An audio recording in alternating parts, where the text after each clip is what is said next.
بسم اللہ الرحمن الرحیم وَإِذَا سَأَلَكَ عِبَادِي أَنِّي فَإِنِّي قَرِيبٌ کہ جب میرا بندہ مجھ سے دعا کرتا ہے، مانگتا ہے، فَإِنِّي قَرِیب میں اپنے بندے کے قریب ہوتا ہوں، اُجِیبُ دعوت الداعی اذا دعانی جب میرا بندہ مجھ سے دعا کرتا ہے اپنے بندے کی دعا کو میں قبول کرتا ہوں۔ آج معاشرے کے اندر دیکھ لیں، کوئی گھر، کوئی محلہ، کوئی شہر، کوئی ملک ایسا نہیں کہ جہاں پر پریشانیاں نہ ہوں۔ کوئی بے اولادی کی وجہ سے پریشان ہے، کوئی نوکری نہ ملنے کی وجہ سے پریشان ہے، کوئی بیماریوں کی وجہ سے پریشان ہے۔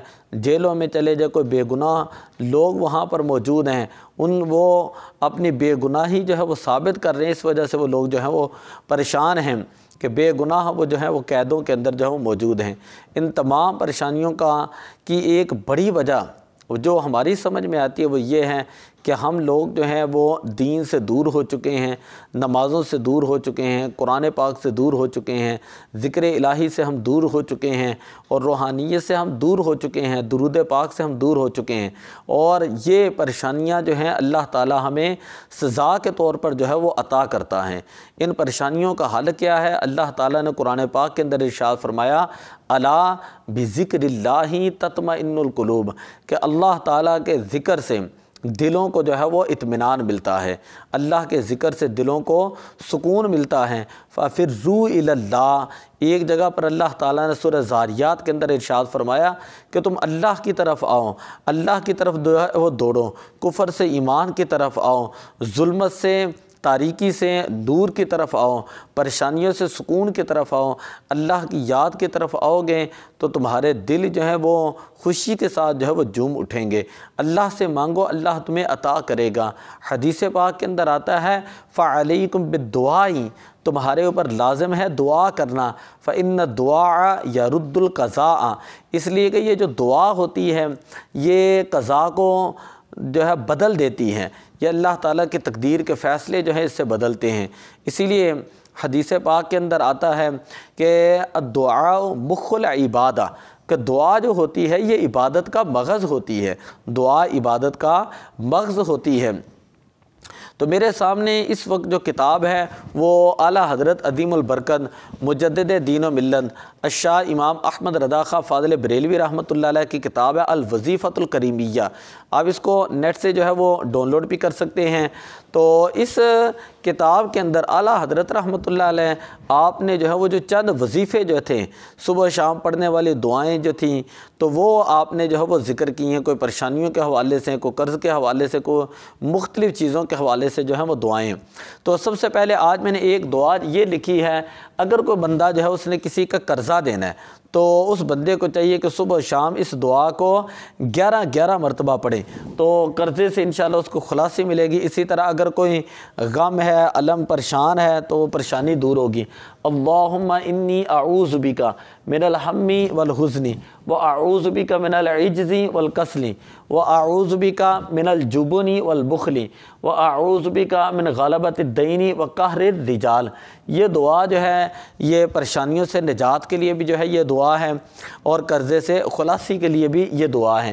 اسی طرح اعلیٰ حضرت رحمۃ اللہ تعالیٰ علیہ آپ نے اس کے بعد صبح شام کے جو ہے ہر نماز کے بعد جو 5 گنج قادری ہے اس کو بھی نقل کیا۔ فجر کی نماز کے بعد کوئی شخص یا عزیز یا اللہ پڑھیں 100 مرتبہ، اسی طرح ظہر کے بعد یا کریم یا اللہ 100 مرتبہ پڑھیں، یا جبار یا اللہ 100 مرتبہ پڑھیں، مغرب کے بعد جو ہے وہ یا ستار یا اللہ 100 مرتبہ پڑھیں، عشاء کے بعد یا غفار یا اللہ یہ 100 مرتبہ پڑھیں۔ تو اس سے بھی اللہ تعالیٰ کے فیوز و برکات اس انسان کے اوپر بہت زیادہ ہوں گے، کیونکہ وہ ڈائریکٹ جو ہے ان کلمات کے ذریعے جو ہے وہ اللہ تعالیٰ سے مانگ رہا ہے، یہ دعائیہ کلمات ہیں۔ تو جب انسان دعا کرتا ہے تو حدیث قرآن پاک کے اندر آتا ہے نحن اقرب الیہ من حبل الورید کہ میں انسان کی شاہ رگ سے بھی زیادہ اس کے قریب ہوں۔ اے بندے تو اللہ سے مانگ کر تو دیکھ، جب بندہ اللہ سے دعا کرتا ہے تو لبیک یا عبدی اجابہ، تو اللہ تعالیٰ جو ہے لبیک یا عبدی جو ہے وہ ارشاد فرماتا ہے۔ کتنا مقدر ہے ان لوگوں کا جو اللہ تعالیٰ کی عبادت کے اندر مصروف رہتے ہیں، اللہ تعالیٰ سے دعائیں مانگتے ہیں، اللہ تعالیٰ سے اپنی پریشانیوں کو بیان کرتے ہیں، اللہ تعالیٰ ان کے جو دعاؤں کو جو ہے وہ قبول کرتا ہے، اور وہ لوگ مستجاب الدعوات ہوتے ہیں۔ تو اس لیے ہمیں بھی یہ چاہیے کہ ہم پریشانیوں سے حل کے لیے جو ہے یہ دعائیں ضرور پڑھا کریں۔ ایک اور بزرگان دین یہ فرماتے ہیں کہ اگر کوئی شخص جتنا بھی پریشان ہو، جس بھی پریشانی کے اندر مبتلا ہو، عشاء کی نماز کے بعد 500 مرتبہ یا مسبب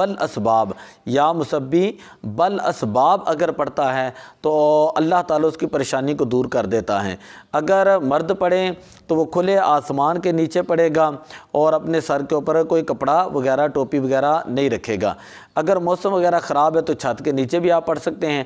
اگر عورت پڑھے تو وہ اپنے سر کے اوپر جو ہے وہ کپڑا وغیرہ لے گی اور اپنے سر کو مکمل ڈھانپ کر جو ہے وہ رکھے گی۔ یا مسبب الاسباب، عشاء کی نماز کے بعد 500 مرتبہ پڑھنا ہے، اول آخر 11 مرتبہ درود شریف۔ اس سے بھی پریشانیاں جو ہیں وہ بہت زیادہ دور ہوتی ہیں، اور جو بندہ اس وظیفے کو کرنے کے بعد جو دعا اللہ تعالیٰ سے مانگتا ہے، اللہ تعالیٰ اس کی دعا کو قبول فرماتا ہے۔ دعا اللہ عمل کی توفیق عطا فرمائے۔ الصلاۃ والسلام علیک یا رسول اللہ وعلی آلک واصحابک یا حبیب اللہ۔